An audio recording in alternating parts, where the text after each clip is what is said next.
Le président, avec votre permission, on va avancer parce que le temps est en train de nous... on va parler maintenant du président Gbagbo. Voilà, essayons d'aller sur l'agenda de l'inscription du président Gbagbo sur la liste électorale qui, pour l'instant, à ce jour, n'est pas encore faite. Quels sont vos leviers pour pouvoir faire changer la chose? Et si ce n'était pas le cas, quels seraient vos recours? Bon, le président Gbagbo, son cas est spécial, comme on le dit très bien. Les gens essaient de mélanger de noyer le poisson dans tous les sens. Le président Gbagbo était citoyen ivoirien. Et la loi électorale dit que l'inscription sur la liste électorale est un droit. L'inscription sur la liste électorale est un droit. Et sur cette base-là, tout citoyen doit s'inscrire sur la liste électorale. C'est quand il est inscrit sur la liste électorale et que la liste provisoire sort qu'on vient pour contester la liste provisoire. Si tel est le cas, on met Gbagbo Laurent sur la liste électorale et quand la liste provisoire va sortir, qui a son nom, on va venir contester. Ceux qui ne veulent pas qu'il soit sur la liste, ils vont venir contester, ils vont nous expliquer pourquoi on ne veut pas qu'il soit sur la liste. Ça, c'est le principe de base. Maintenant, on me dit, Gbagbo Laurent ne doit pas être sur la liste électorale parce qu'il a été condamné à 20 ans de prison pour avoir braqué la BCEAO. Chers amis, c'est un dossier, je ne sais pas comment vous l'expliquer, mais soyons un peu plus sereins et sages sur ce dossier. Laurent Gbagbo a été jugé, semble-t-il, par la justice ivoirienne pour ces faits-là. Dans le même temps, Laurent Gbagbo est devant la CPI pour les mêmes faits. C'est-à-dire tout ce qui se fait passer, la crise post-électorale. Il est à la CPI pour ça.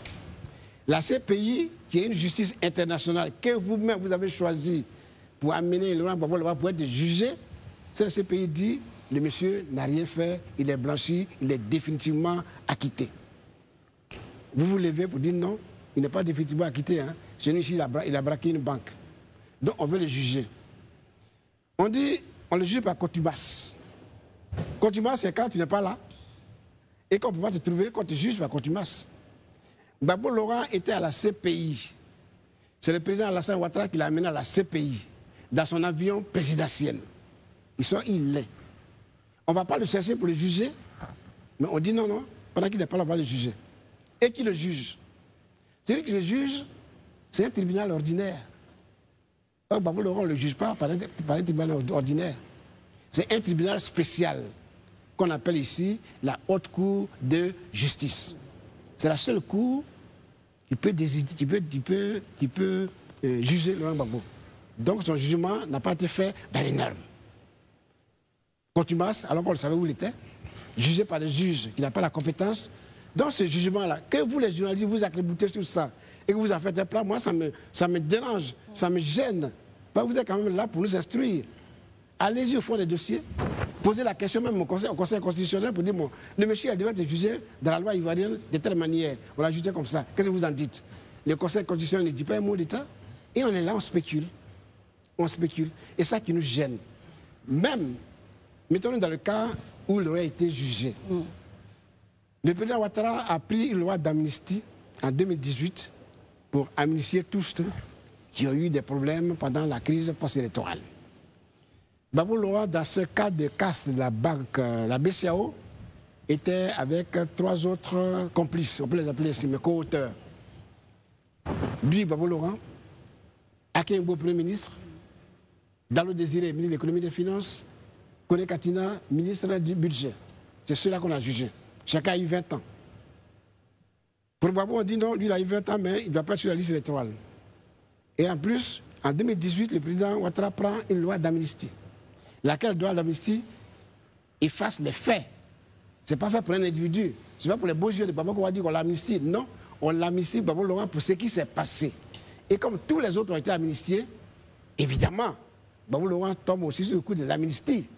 Moi, on dit non, lui là, on ne va pas l'amnistier parce qu'il est encore à la Cour pénale internationale, dans la CPI. Il est encore à la CPI. Donc on ne va pas l'amnistier. Il faut qu'il quitte là-bas d'abord. Il a quitté la CPI. Il est venu appliquer, lui, la loi d'amnistie. C'est tellement simple. Mais ce n'est pas le cas pour l'instant aujourd'hui. Alors, quel est votre recours, justement? Mais je n'ai pas de recours à faire. Je dis, appliquons la loi. Et mon ami Voilà, je vous vois, je vous prends aussi au mot. La loi, là, c'est comme ça, c'est ce que j'ai dit, la loi. Appliquons la loi ivoirienne à la matière. La loi d'amnistie efface les faits. La loi d'amnistie n'a pas le visage de quelqu'un, ça efface les faits. Si ce n'est pas fait jusqu'à la veille, enfin jusqu'au moment où les candidatures doivent se tenir, doivent se présenter, quel est votre plan B? Est-ce que vous en avez au PPACI? Je n'ai pas de plan B. Je n'ai pas de plan B.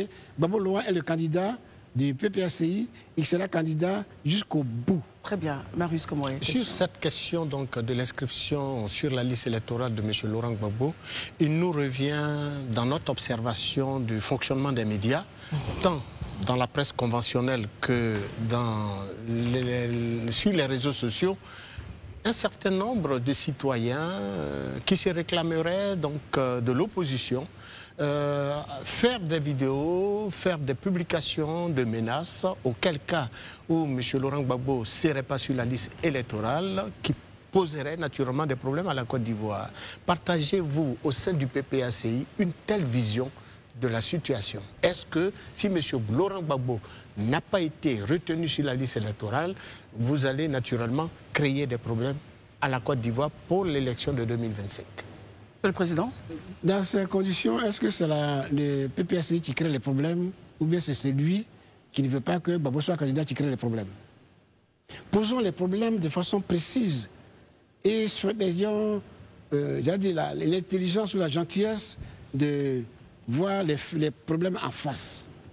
Quand on prépare une élection et que le président de la République dit le 31 décembre 2024 dans son adresse à la population ivoirienne, il dit ne vous inquiétez pas, les élections qui arrivent seront transparentes et apaisées.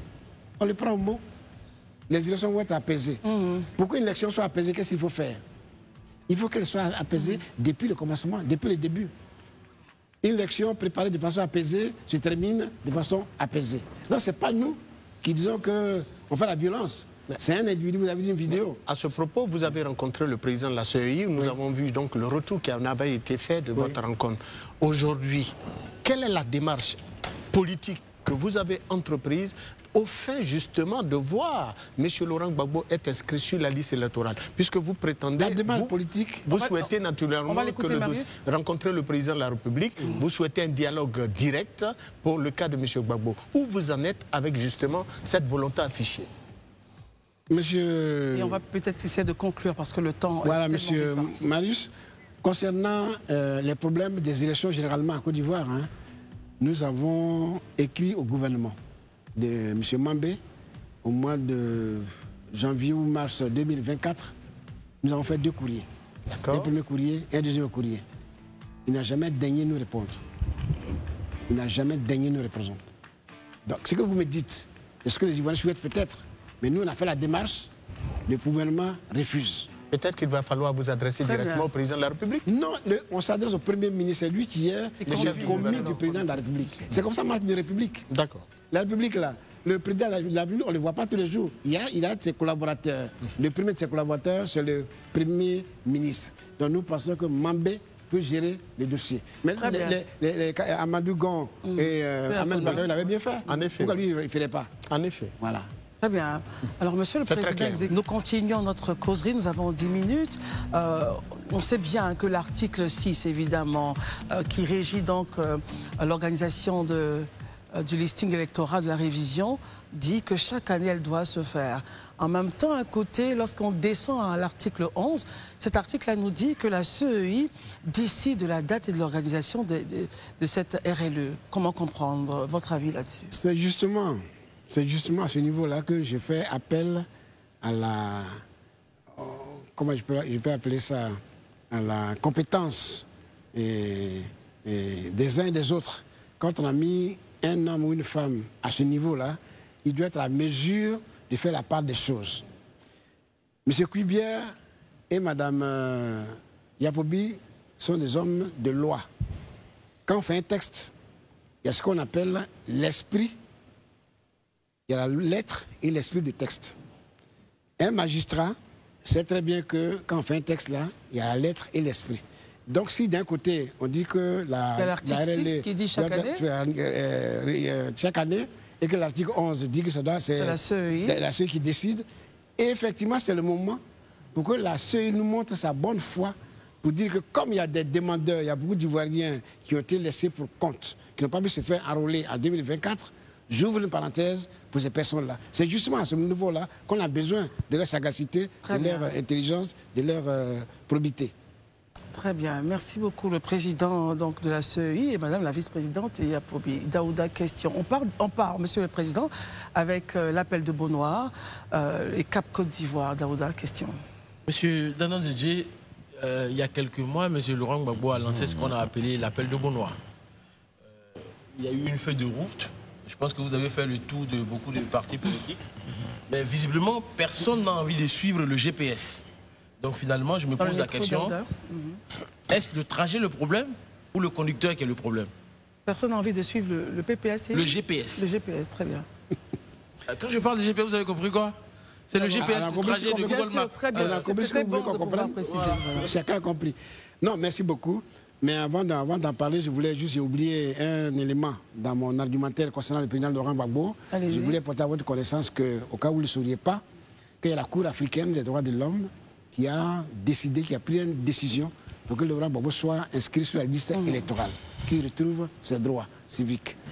Donc je voulais rappeler ça. Donc dans la loi que vous demandez là, il y a une loi supra, une décision supra qui vient et donner l'ordre à la Côte d'Ivoire d'inscrire Laurent Gbagbo sur la liste électorale. Et ça jusqu'à présent, ce n'est pas encore fait. Donc on a des éléments. Maintenant l'appel de Beaunoir. L'appel de Beaunoir, c'est le président Laurent Gbagbo qui l'a lancé le 14 juillet 2024 à Beaunoir, plus exactement.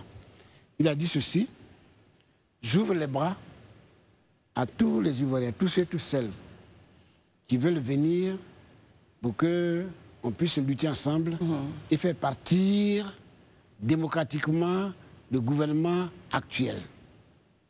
Mais ceux qui viennent doivent être des hommes et des femmes sincères, qui ne cherchent pas la roublardise. Des hommes qui viennent vraiment sincèrement, dans la vérité, pour qu'on mène ce combat. C'est ce qu'il a dit. Et il m'a instruit pour faire le tour des personnalités politiques. C'est ce que j'ai fait. J'ai rendu compte en disant que beaucoup de partis politiques étaient d'accord avec cette idée. Mais ils nous ont demandé de lui donner un contenu. Donc c'est sur la base de ce contenu-là qu'aujourd'hui nous sommes au laboratoire. Nous avons donné un contenu. Ce contenu est partagé avec les partis politiques. Et puis, bon, mais ils vont nous répondre et on ira là. Vous parlez de contenu, ils ont vu le contenu, mais malgré ce contenu, on a vu la création du CAP, de la CAP, la coalition à laquelle vous n'appartenez pas aussi. Donc finalement, est-ce que la question, elle est précise? Est-ce le trajet qui est le problème ou c'est le conducteur qui est le problème? Rien n'est le problème. Il n'y a pas de problème dans ce que vous dites. Ne vous créez pas de problème inutilement. Dans ce que nous faisons, nous avons suffisamment réfléchi. Quand le président Laurent Gbagbo m'a donné la mission de rencontrer les partis politiques, j'ai suffisamment réfléchi.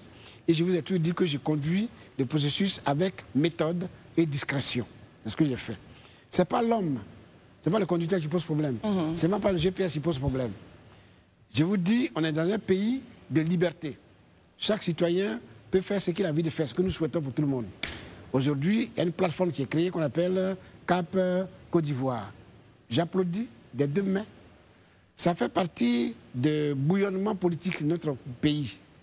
Nous avons environ 100 partis politiques qui ont été officialisés en Côte d'Ivoire. S'il y a 25 qui créent une plateforme, il en reste combien? 75. Il y a 75. Donc il y a encore la place pour les plateformes. Donc nous, ça ne nous pose pas de problème. Bien au contraire, on applaudit. Parce que le plus important, c'est de mener la bataille pour avoir des élections justes, transparentes, crédibles et inclusives. Si c'est de ça qu'il s'agit, on applaudit. On n'a pas de problème. Élysée, question. Ok, d'accord, je vais poser la question, mais juste une précision. Monsieur le ministre, peut-être que, je ne sais pas, votre représentant ne vous a peut-être pas dit, je ne sais pas, mais là, moi, je viens d'avoir la confirmation, effectivement, que Demba Traoré est vice-président au niveau de la CEI. On ne m'a pas encore signifié cela. Ah d'accord, ok. On ne m'a pas encore signifié cela. Et avant même de venir sur ce plateau, j'ai demandé la composition de la CEI centrale, du bureau central. Il n'y a pas son nom dedans. Élysée, vous nous dites que le représentant du PPACI est vice-président. C'est bel et bien vice-président. C'est l'information à ma possession. Ok, on va aller à la question maintenant.